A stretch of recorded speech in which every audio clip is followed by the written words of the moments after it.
செய்திகள் தொடர்கின்றன. குற்றாலம் மெயின் அருவியில் குளிக்க தடை தொடரும் நிலையில் ஆடி அமாவாசையை ஒட்டி குவிந்த பக்தர்கள் அருவிக்கரையில் தர்ப்பணம் செய்து வழிபாடு நடத்தினர். அந்த காட்சிகளை முதலில் பார்க்கலாம்.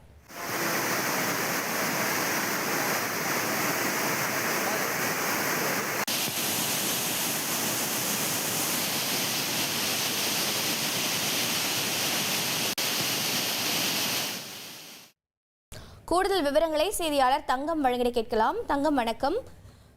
பக்தர்கள் தடையை மீறி அங்கு தர்ப்பணம் செய்து வருகிறார்களா? அங்கு பாதுகாப்பு ஏற்பாடுகள் ஏதேனும் செய்யப்பட்டிருக்கிறதா? கள நிலவரம் என்னென்ன? வணக்கம். அதாவது தென்காசி மாவட்டம் குற்றாலம் மெயினருவியானது புனித தலமாக கருதப்படுகிறது. வழக்கமாக ஆடி அமாவாசைக்கு முன்னோர்களுக்கு தர்ப்பணம் செய்வது இந்துக்களின் ஒரு நம்பிக்கையாக இருந்து வருகிறது. அந்த வகையில் குற்றால அருவியில் தற்போது கடந்த 5 நாட்களுக்கு முன்பு ஏற்பட்ட வெள்ளப்பெருக்கு தொடர்ந்து இன்று 6வது நாளாக நீடிக்கிறது. குற்றால மெயின் அருவியில் குறிப்பாக பாதுகாப்பு வளையத்தை தாண்டி நீரானது ஆர்ப்பரித்து கொட்டி வருகிறது நம்ம பார்க்கிறோம். இந்த நிலையில் ஆடி அமாவாசைக்கு தர்ப்பணம் செய்வது காலை முதலே நூற்றுக்கணக்கான பொதுமக்கள் இப்போது குவிந்து வருகின்றனர்.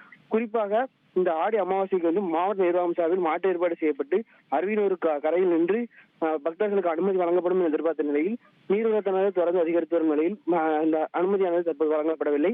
எனினும் அருவியின் பார்வையிட தற்போது பொதுமக்களுக்கு அனுமதி உள்ள நிலையில் தற்போது வரும் பொதுமக்கள் அருவியோட நடைபாதையில் தர்ப்பணம் செய்து முன்னோர்களுக்கு வழிபட்டு வருகின்றனர். மேலும் இது வழக்கமாக சுற்றுவட்டார பகுதியிலிருந்து ஆயிரக்கணக்கான பொதுமக்கள் தர்ப்பணம் செய்த நிலையில் இன்று எண்ணிக்கை குறைந்தே காணப்படுகிறது. மேலும் தற்போது அருவி பகுதியில் தடுப்புகள் அமைத்து யாரும் உள்ளே வராத அளவுக்கு காவல்துறை தீவிர கண்காணிப்பு ஈடுபட்டு வருகிறது.